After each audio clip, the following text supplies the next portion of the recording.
discutir, assim, de uma forma bem tranquila, um outro survey de sistemas de diálogo. Esse survey continua um pouco a discussão da aula passada, só que ele é um pouco mais antigo. Ele é muito bem estruturado, é muito bom, muito bem escrito, né? Mas ele já tem 5 anos. Eu fiquei animado com o que nós apresentamos na aula passada, porque era um que não tinha nem sido publicado ainda, e o Computing Surveys é, por definição, o melhor periódico para você publicar surveys. Mas esse aqui ficou, eu acho que deixou um pouco a desejar. Esse outro aqui é muito bem escrito, mas um pouco antigo. E aí eu vou engrenar, esse aqui é uma apresentação de 20 e poucas transparências, vou engrenar e falar do outro survey que eu tinha descoberto, que também é bastante recente, embora tenha sido aceito já tem mais de 6 meses. Então ele é bastante interessante, mas talvez um pouco mais antigo do que o primeiro, mas certamente bem mais novo do que o segundo aqui. Então, a motivação de todos esses surveys é mais ou menos a mesma. Essa história de sistemas de diálogo, ou coisa ou que vocês queiram chamar, mais recentemente começou a usar muita coisa de Deep Learning, como quase tudo que a gente vê em computação, e essas coisas de você melhorar o projeto da interface com o usuário. Esse survey em particular, ele divide a discussão em 2 tipos de sistemas, o que ele chama de task-oriented, que são sistemas que ajudam a gente a escolher o hotel, ou, enfim, navegar até escolher um produto para ser comprado. Então existe uma tarefa que o usuário quer fazer e o sistema guia o usuário naquela tarefa.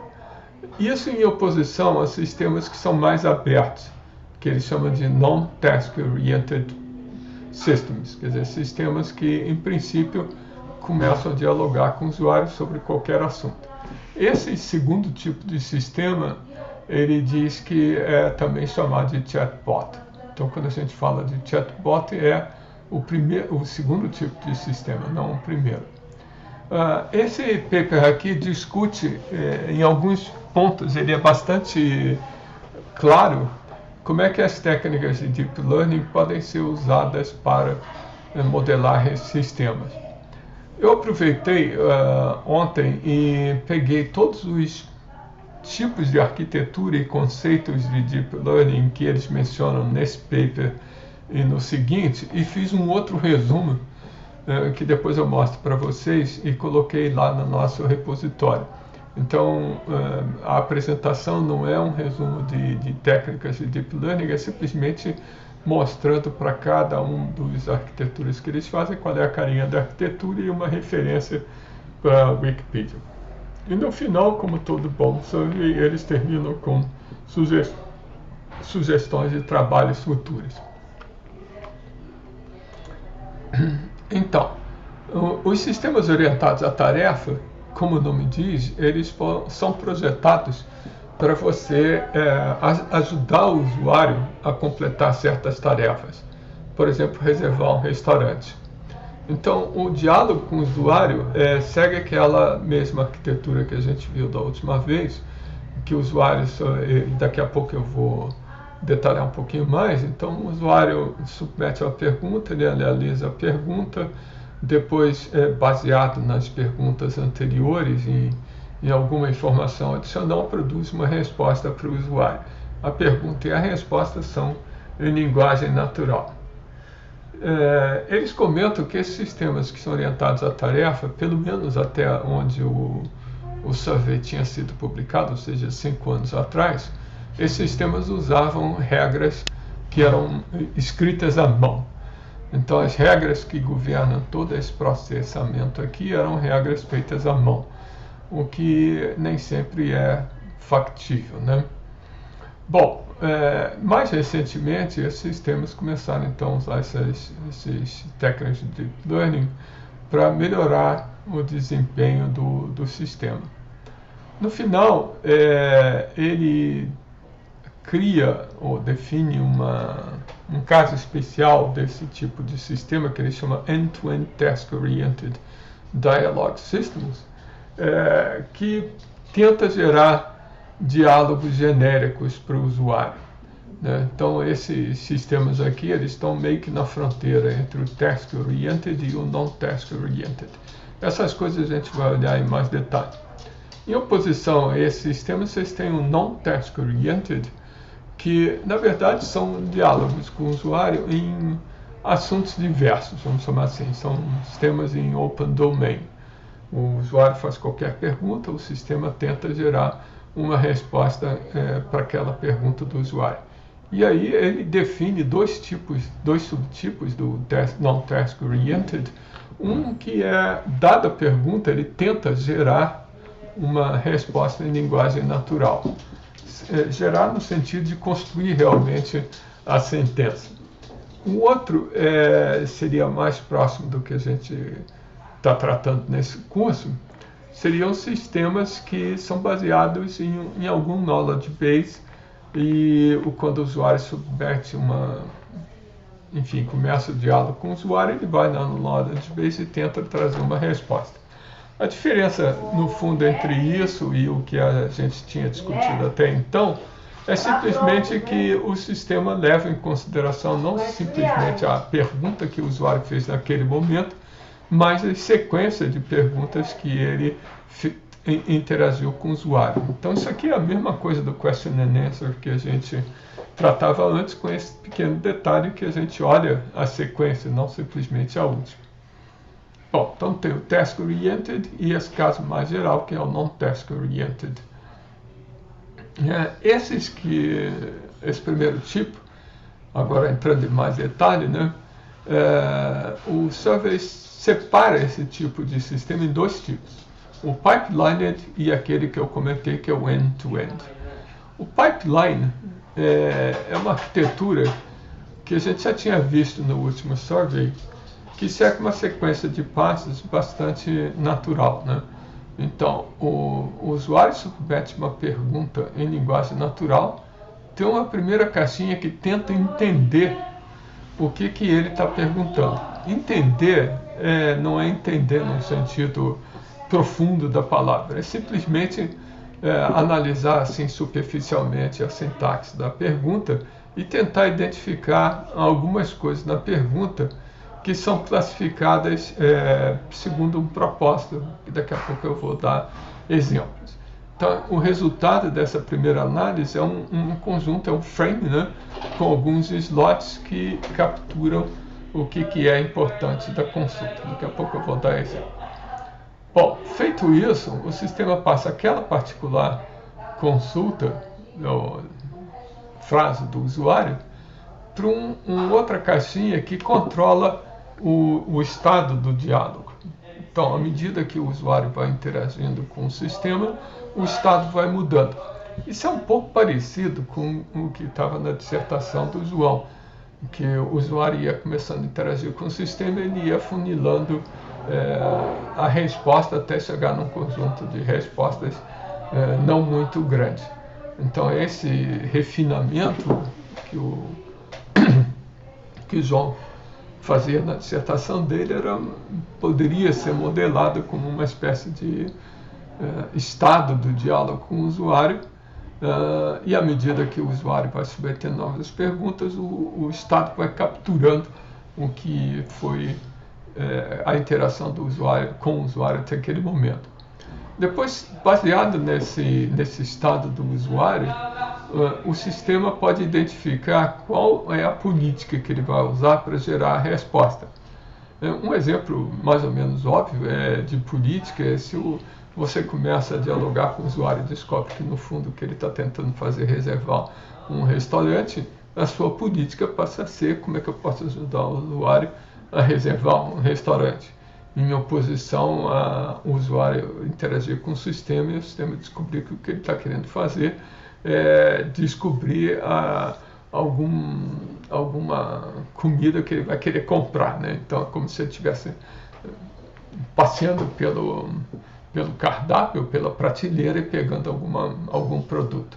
Então são duas coisas mais ou menos parecidas, mas que o Policy Learning iria aprender com o estado do diálogo qual é a intenção do usuário. E por fim, a interação com o usuário sempre se dá, nesse caso desses sistemas, através também de linguagem natural. Então, ele vai ter que produzir a resposta de uma forma que o usuário possa ler como se fosse um diálogo mesmo, né? Uma sentença em linguagem natural. Então, esse pipeline aqui é a mesma coisa que a gente já tinha sequência de passos, né? É a mesma coisa que a gente já tinha discutido no caso anterior, e como que resume a diferença entre o que seria um question and answer. O question and answer pararia por aqui, ou faria uma espécie de curto-circuito entre a pergunta e a resposta, né? Em lugar de levar em consideração o que mais foi trocado de informação com o usuário, né? Então essas duas últimas caixinhas não existem num sistema de question and answer. Bom, essa parte de entendimento de linguagem natural, que parece um negócio meio misterioso, pode ser simplificado da seguinte forma: você dá uma frase, que é a pergunta do usuário. O que o sistema tenta descobrir são algumas coisas, por exemplo, essa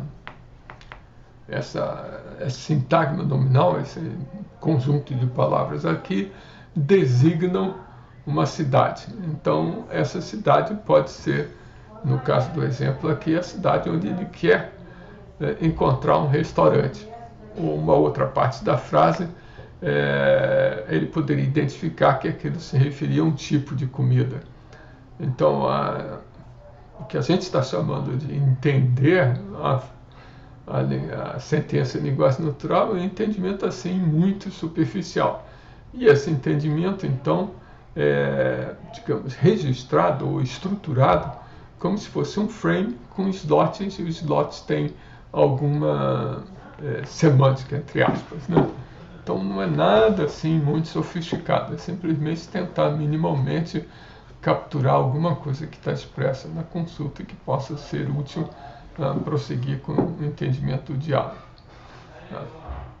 Bom, uma outra coisa que é um pouco mais complicada de pensar no caso de entender a consulta é, de alguma forma, modelar a intenção do usuário. Então, se o usuário fala de alguma coisa que a gente entendeu que é uma cidade, e se ele fala de algum pedaço que a gente descobriu que se refere a um tipo particular de restaurante, né, restaurantes tailandês ou o que seja, a gente pode inferir que a intenção do usuário, então, é encontrar um restaurante. A gente já comentou isso algumas vezes aqui, né? Então, essa questão de descobrir qual é a intenção do usuário tem a ver com o que você consegue capturar na superfície. Eu já ilustrei aqui com vocês um exemplo que, se você no Google colocar duas cidades, e um dia e um horário, ele começa a desconfiar que você está procurando voos entre aquelas duas cidades.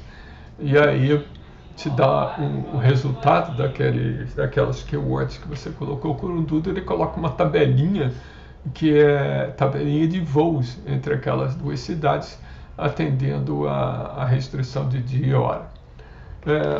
Pouco tempo, acho que uns dias atrás, tem uns 2 ou 3 dias atrás, eu estava no Google Maps procurando sei lá o que, aí coloquei o nome de duas cidades.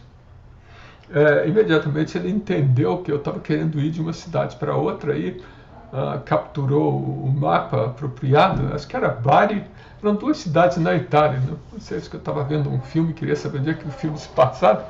Aí o Google Maps me mostrou as duas cidades no mapa e fez aquela famosa consulta: quanto tempo leva para ir daqui até aqui, ali, quais são as condições de tráfego e por aí afora. Então ele está como se o Google Maps tivesse descoberto que a minha intenção era ir de uma cidade para outra, não pegar um voo. Mas isso foi uma curiosidade, né? Então, descobrir a intenção do usuário é uma coisa importante, mas é difícil da gente descobrir, né? Descobrir quais são as entidades nomeadas e tal, para preencher os slots é bem mais fácil, né? Se a gente tiver um knowledge base com essa informação. Esse frame aqui com esses slots e essa informação adicional é o resultado dessa caixinha aqui, né? É o que representa o que foi capturado, entre aspas, semanticamente, da consulta com o usuário. Isso então é passado para a próxima caixinha, que é o Dialog Management. Bom, espera aí que eu pulei. Estava aqui. Então vamos lá. A gente tem duas questões aqui razoavelmente complicadas, né?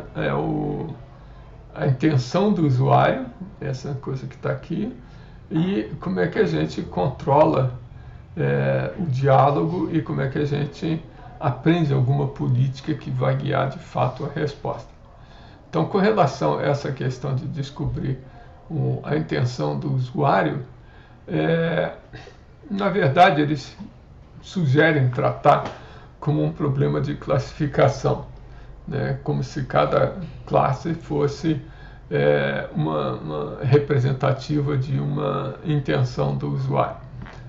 Eles comentam que, eu não pus aqui a referência, mas deveria ter posto, que um exemplo seria usar os CNNs, e ali no nosso glossário de redes neurais tem lá a definição do que é um CNN, né? Mas isso aqui seria um modelo que tentaria extrair do vetor alguma coisa, as palavras da consulta seriam transformadas num vetor, como a gente está acostumado a ver, e isso iria passar por um classificador e queria me dizer o que aquela consulta poderia ser classificada. No exemplo que eu estava dando, aquela consulta pode ser classificada como sendo alguma coisa que representa uma pergunta sobre possíveis voos entre duas cidades ou possíveis rotas terrestres entre duas cidades.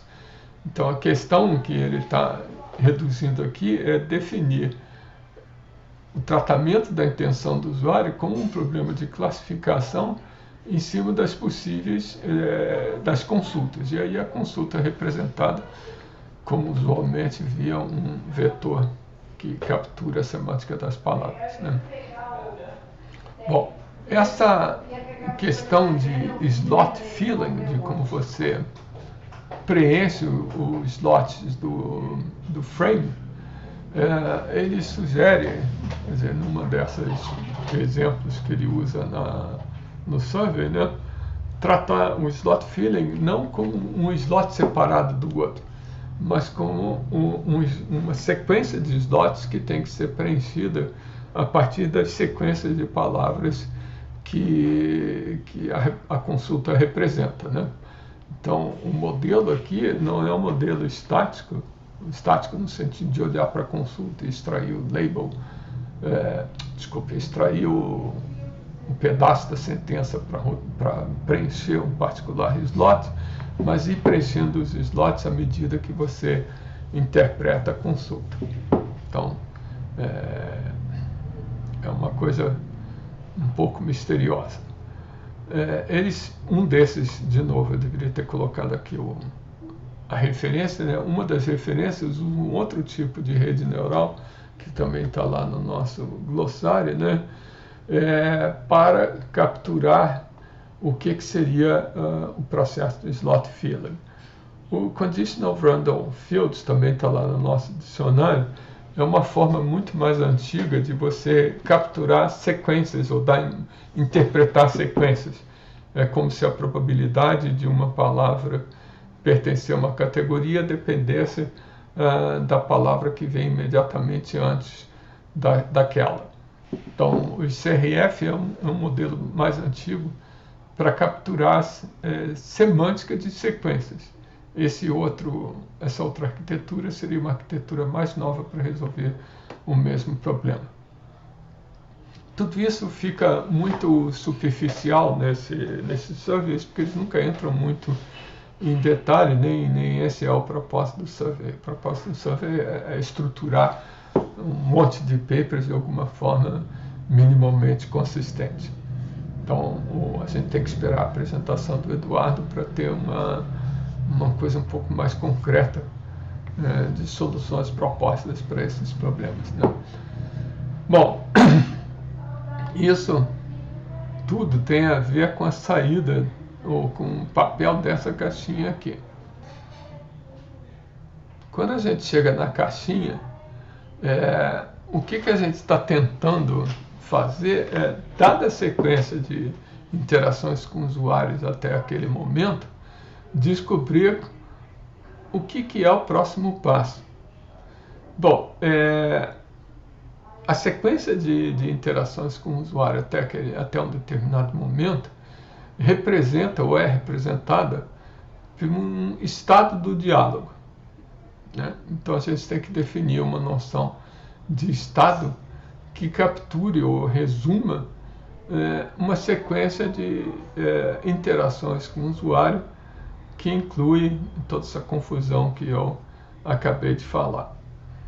Dizem eles que antigamente, e como esse paper é de 2017, isso significa 10 anos atrás, os métodos para você criar esses estados e para manter o estado à medida que você vai prosseguindo no diálogo, seria através de simplesmente regras feitas à mão, né? Que é sempre uma coisa que é complicada da gente manter e sujeita a erros, né? Às vezes as regras são incompletas ou simplesmente a regra se aplica a uma situação quando não deveria. Então, o método tradicional é aquela coisa de sempre de você codificar regras para resolver o problema. Segundo o nosso survey, mais recentemente, e os CRFs é um exemplo, começou a aparecer o uso de modelos estatísticos, né, para tratar o problema do como é que anda o diálogo. O CRF aqui, esse CRF aqui, é isso aqui. Tá? Então, esses modelos estatísticos, em vez de ser uma regra que é aplicada a te dar uma resposta, eles tentam, de alguma forma, pegar as possíveis respostas e atribuir probabilidade de ser a resposta correta ou de alteração do diálogo correta. Bom, isso tudo é bem vago, mas o que é importante tradicional é regra. Melhorzinho é você usar alguma forma de estimar o próximo passo do usuário sem ter alguma coisa 100% hard-coded. E mais recentemente, obviamente, existem modelos para fazer essas mudanças de estado baseadas em redes neurais. Aqui, essa referência aqui usa uma coisa que eu achei interessante. Quando você está falando de diálogo com o usuário, pode parecer que o diálogo é uma coisa absoluta, no sentido de que ele começa e vai chegar a um destino bem definido. Mas isso pode não ser verdade. O usuário pode interagir com o sistema, fazer uma coisa, sei lá, reservei o hotel, agora eu quero reservar o automóvel, o carro para ir de um lugar a outro. Então, pode ser que no meio do diálogo com o usuário, o estado que muda. Então, é razoável você imaginar que você não vai representar tudo que já foi conversado com o usuário, mas apenas os últimos passos, ou seja, tem uma janela que sai, é como se você tivesse sequência de perguntas do usuário e essa janela fosse andando e pegando só as últimas consultas do usuário. Então, esse modelo daqui, em vez de criar um novo estado baseado em todas as interações do usuário, ele pega só algumas das últimas interações. Isso pode ser interessante, né? Bom, existe aí, tem outros modelos de redes neurais, e tem um particular modelo que eu resumi lá no nosso resuminho, né, que é o Neural Belief Tracker. enfim, o que esse Neurobelief Tracker faz é uma rede neural que leva em consideração a consulta atual do usuário, a pergunta atual no diálogo, né? Ou seja, a resposta, a entrada naquele momento, a entrada passada do diálogo, que pode ser uma janela ou pode ser toda a entrada, né? E sequências de frame, né? Essa sequência de slots que correspondem a partes da sentença. E aí tenta decidir qual é o próximo estado do usuário. Então tudo isso daqui, no fundo, tem o mesmo objetivo, dado o estado atual e a entrada, decidir qual é o próximo estado. Ou hard-coded em regras, ou alguma coisa que é um modelo estatístico, ou alguma coisa que é uma rede neural que cria essa transição. E aqui tem exemplos, né, de redes diferentes. Bom, estudo é só para a gente chegar até aqui, né? A gente entendeu minimamente a consulta, usou o diálogo atual, que representa tudo que já foi discutido com o usuário, para gerar um novo estado, e aí essa outra caixinha vai decidir o que fazer, ou seja, o que responder ao usuário. Então, um Policy Learning recebe então o estado atual do diálogo e gera a próxima ação adequada para o usuário. Então, quer dizer, se o usuário já informou a cidade, sei lá, quantas estrelas de hotel, mais ou menos a região que ele quer, tudo isso capturado de alguma forma nos slots lá que representam o estado. Aquela terceira caixinha, o Policy Learning, vai decidir qual é a próxima ação. Tá? Bom, aí tem técnicas usuais de inteligência artificial para levar isso, tem uma porção de referências aqui que ele lista como usando alguma forma de aprendizado para implementar essa noção de política. Uma coisa que ele chama atenção, que a gente já deve ter passado por isso,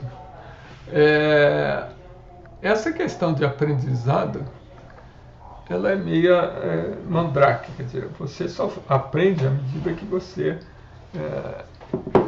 vê as coisas acontecerem, digamos assim. Quando a gente compra ou cria um usuário novo lá no Netflix, por exemplo, o Netflix tem que ficar perguntando quais são, ele dá alguns exemplos, né, e pergunta quais são os filmes daqueles exemplos que você gostou. E a partir daí começa a ter um sistema de recomendação que vai se adaptando aos likes e unlikes que você dá ao longo do tempo. Esse é o problema clássico de warm start.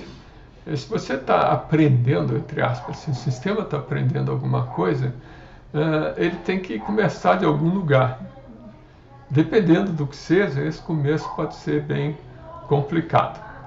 Então, o que ele chama atenção é que um desses exemplos que ele pegou, eles usavam essa técnica mais tradicional aqui para tentar gerar uma sequência de passos adequada que ao longo do tempo vai ser suplementada. Quer dizer, essa sequência de passos inicial, ela é feita da forma convencional. E à medida que o tempo passa, ele usa alguma forma mais sofisticada para gerar o aprendizado de qual é a política que se aplica ao usuário naquele momento. Como Policy Learning, na verdade, significa, dentre as possíveis políticas do sistema, reserva de hotel, de carro, seja lá o que for, qual delas se aplica ao usuário. Então, esse processo de aprendizado significa aprender quais são os sinais de uma coisa ou outra que se aplica àquele particular diálogo com o usuário, né? Então, um exemplo que ele dá aqui é bastante simples, né? Se o diálogo, num determinado momento, ele reconheceu que o usuário está procurando uma recomendação, então a política vamos seguir a política de recomendação, ou seja, as ações que têm que ser feitas pelo sistema são recuperar alguns produtos ou alguma informação que esteja no knowledge base e passar isso para o usuário, né? Se o estado do sistema for comparação, ou seja, o sistema aprendeu que o usuário na verdade está querendo fazer uma comparação entre produtos, então o que o sistema tem que fazer é procurar produtos similares e mostrar para o usuário se aquilo é razoável ou não. Então esse aqui é um exemplo bem simples, né? Mas na prática a coisa é bem mais complicada.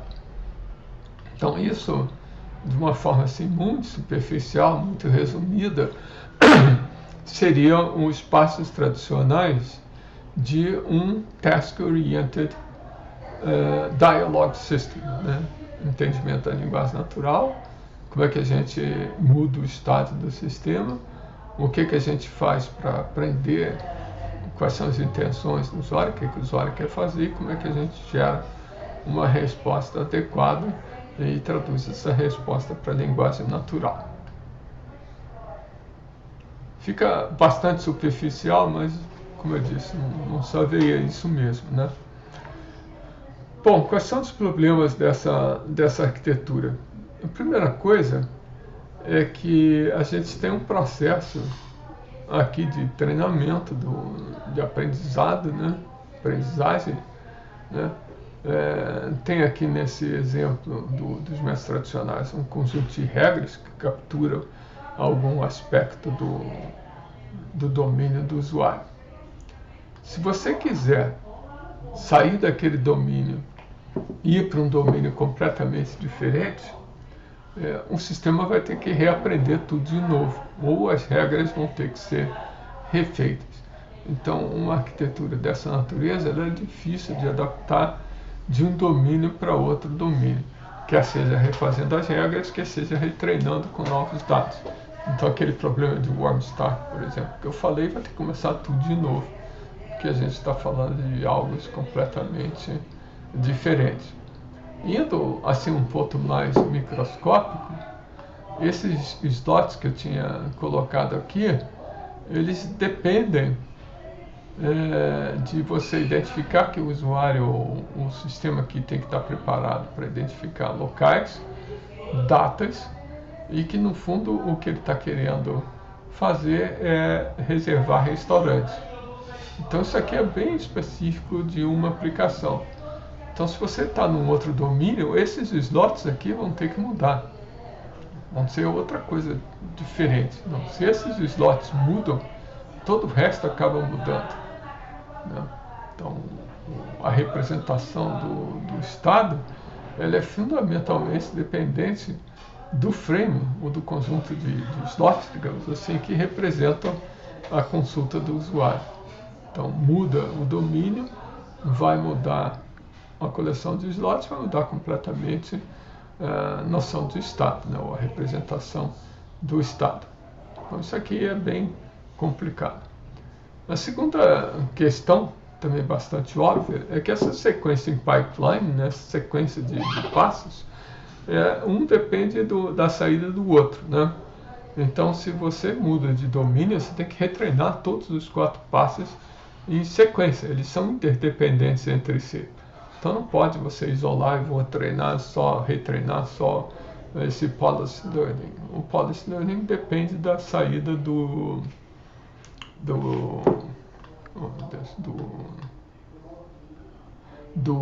dialog tracker.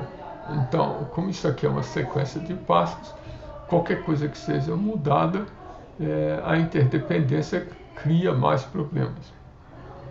Então, não é uma arquitetura simples da gente adaptar para novos domínios. Bom, aí tem uma arquitetura que está no meio do caminho entre esses task-oriented e os modelos non-task-oriented. que é o que eles chamam de end-to-end models. O end-to-end model é simplesmente, em vez de você ter aqueles 4 módulos verdinhos para processar a consulta do usuário, é como se você tivesse um módulo só, que dada a interação com o usuário, ele gera a resposta. Bom, isso é bem mais complicado, porque no fundo você tem que como que representar o diálogo com o usuário e mais a nova entrada e jogar no modelo tudo junto para que o modelo produza uma resposta. Eles chamam a atenção de que modelos baseados na codificação da codificação, que também está lá no nosso resumo, podem ser interessantes. Então, essas duas referências aqui usam um encoder-decoder, que é um caso de você pegar um vetorzão representando a sequência de operações até aquele momento e a nova interação com o usuário, codificar isso para um vetorzinho menor e depois passar para um decoder que volta a ter a resposta para o usuário. Isso é bem superficial, mas essencialmente é como se você, em vez de ter 4 caixinhas, tivesse uma caixinha só, e aí você fosse treinar essa caixinha para ter um comportamento parecido com o que a gente tinha comentado, ou seja, um comportamento que leva em consideração o diálogo inteiro com o usuário. Isso é bem complicadinho, né? Então tem aqui umas referências que tentam criar sistemas end-to-end usando alguma arquitetura de deep learning. De novo, não dá para entrar em muito detalhe. Tá.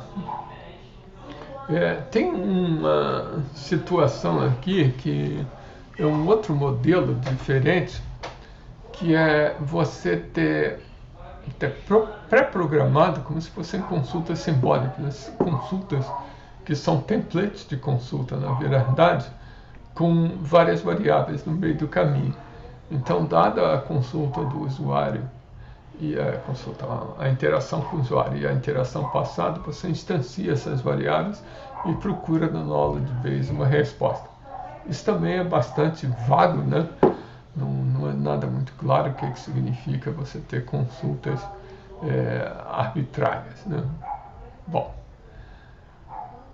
os non-task oriented, mudando agora de assunto completamente, né?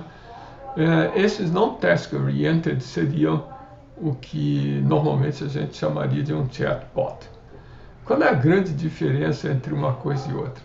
No caso anterior, a gente estava interessado em um domínio e numa sequência de tarefas típicas daquele domínio. Então, o problema é a gente identificar das possíveis tarefas no domínio qual é que o usuário está tentando fazer naquele momento e criar respostas para essa tarefa ou ações associadas a essa tarefa que seriam adequadas.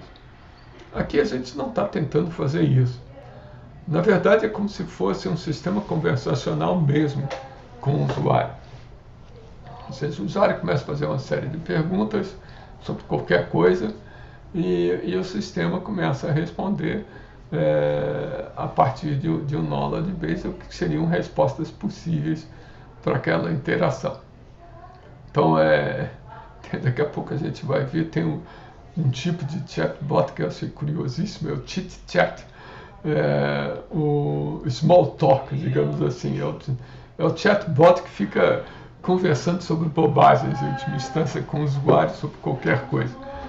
Bom, meio estranho isso, mas é um exemplo. O que acontece aqui? Como a gente não é task-oriented, no fundo o que a gente tem que fazer é, dado uma consulta, uma frase do usuário, gerar frases que seriam possíveis respostas àquela entrada, né? Você pode ter isso simplesmente gerado automaticamente. Então, algum modelo de rede neural iria receber um string como entrada e gerar um string como resposta. Gerar a resposta do nada, digamos assim.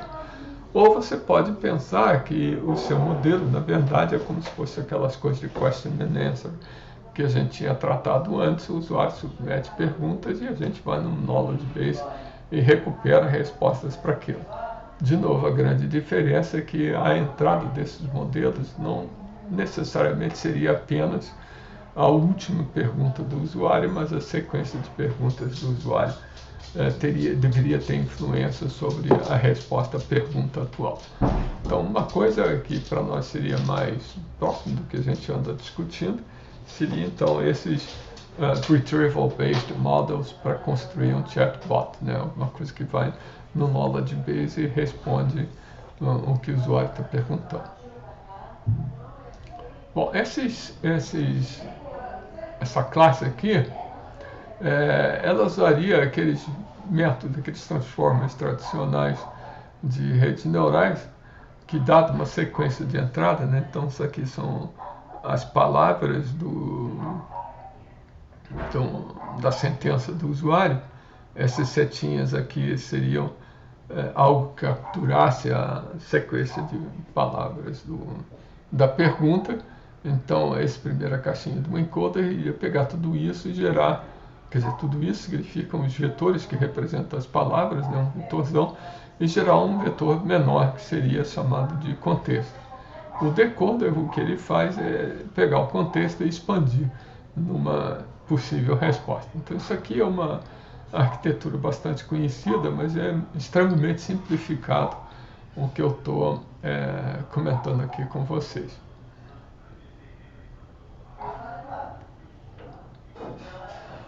Bom, então, de uma forma assim bem superficial, né? Esses modelos que eu estou chamando de sequence to sequence, eles teriam como característica ser alguma forma de rede neural que capture diretamente o diálogo e a última pergunta do usuário e a partir dessa informação gere a resposta, né? O problema é como é que a gente treina essas coisas, né? Não é nada simples a gente imaginar de onde que vai sair a massa de dados para treinar uma coisa dessas, né? Então isso aqui é um desafio enorme, né? Esse exemplo aqui dessa referência, ele de certa forma tocou o problema de treinamento pegando simplesmente sequências de tweets. É como se você fosse no Twitter de um determinado assunto, pegasse aquele monte de twitters e interpretasse esses tweets como sendo exemplos de diálogos que aí você usaria para treinar o teu modelo. Isso também é bastante vago, mas aparentemente pode ter funcionado, né? Bom, deixa eu passar adiante aqui. Os modelos, lembrando aqui, né, a gente tem dois tipos de modelos aqui, o modelo generativo, que gera respostas, do modelo que recupera respostas. Então, esse que gera respostas é aqueles mistérios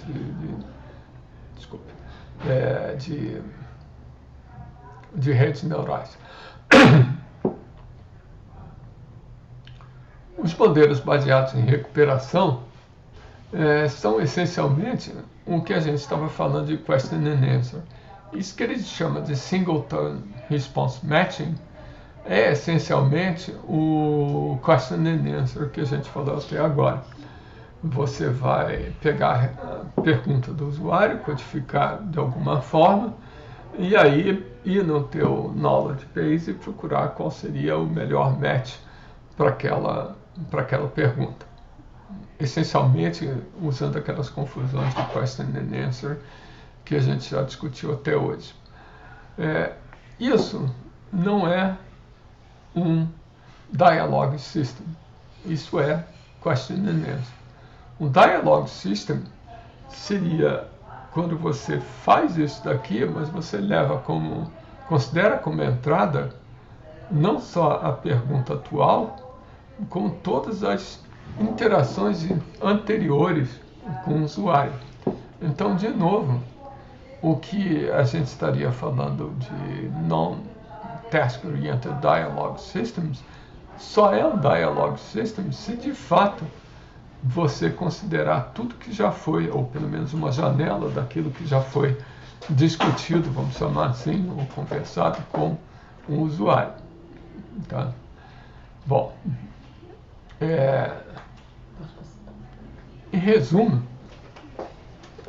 o que eles argumentam de uma forma bastante superficial, né? Mas tem um bom número de referências, é que, como a gente está tratando de entendimento de linguagem natural, geração de sentenças de linguagem natural, e aquelas questões de você atualizar o estado e tentar identificar a intenção do usuário para aprender políticas de resposta, tudo isso pode ser modelado aparentemente de uma forma mais eficiente, ou pelo menos mais rica, né? Usando essas coisas de deep learning que a gente tem visto por aí.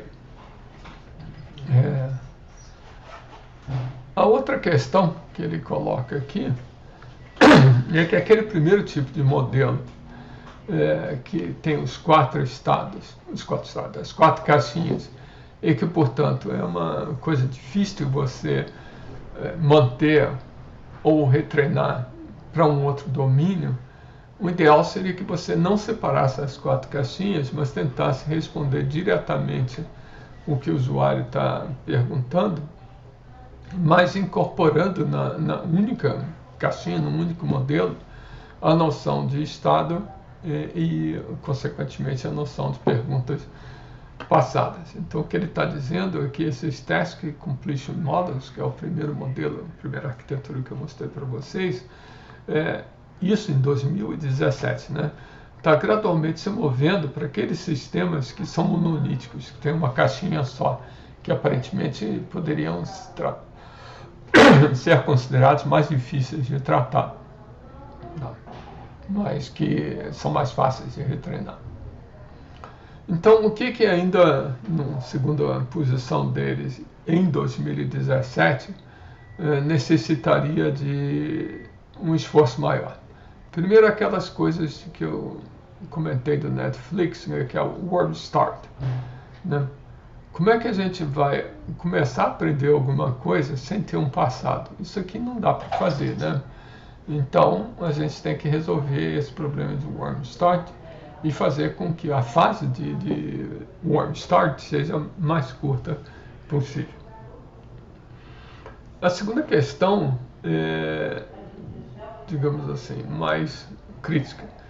A gente meio que argumentou que entender uma pergunta do usuário significa preencher alguns slots lá que eram predefinidos no frame que representava aquele domínio de discurso, né? Bom, isso é razoavelmente difícil de manter se você mudar de domínio. Então seria mais razoável se a gente pudesse codificar essa noção de entender a pergunta em alguma rede profunda, né? Como é que a gente vai treinar essa rede? É uma boa pergunta, né? Uma sugestão que ele comenta é você procurar na web, no caso do exemplo que eu mostrei, na verdade não era bem a web, era nos Twitters, alguma forma de você treinar um agente, um sisteminha de diálogo, usando dados que estejam disponíveis de uma forma aberta e abundante, né? Então isso aqui é bastante complicado. Esse problema daqui e esse problema daqui, que tem a ver com treinamento, são bastante complicados de serem endereçados, né? Essa questão de inferência também é algo que é fácil da gente dizer o que a gente quer, mas muito difícil de alcançar. É que se você só sistema, ficar apenas naquilo que está no knowledge base, ou naquilo que foi incorporado ao seu modelo a partir de alguma forma de treinamento, você não vai ter nenhuma resposta nova para o usuário a dar. Vai ficar alguma coisa que ele chamou interessante, né? você vai parecer um papagaio, que só consegue repetir aquilo que já viu. De certa forma, é isso que esses sistemas fazem, né? Eles aprendem com os usuários, né? Embutem esse, entre aspas, conhecimento em alguma coisa que é uma rede neural profunda, e aí essa rede passa a ser usada para responder outras coisas de outros usuários. Mas isso é essencialmente o que o papagaio faz, né? E só para aqueles ações. Então, isso aqui é muito fácil de falar, eu só achei interessante eles associarem o problema a um papagaio, né? A última coisa que tem aqui, que é uma preocupação recorrente, esses sistemas eles aprendem com o diálogo dos outros, enfim, de alguma forma capturam o que os outros usuários já interagiram com o sistema, né? Até que ponto isso não violaria a privacidade dos usuários? Daqui a pouco eu vou comentar um exemplo com vocês, né? Então, o problema de privacidade é alguma coisa que pode se tornar preocupante nesses sistemas exatamente pela forma com que eles são construídos. Bom, isso foi esse aqui a gente já viu, não? Não, peraí, esse foi o de 2017. A gente vai ver o outro de 2022. O que eu não vou apresentar é esse survey em avaliação, que eu não vou gastar tempo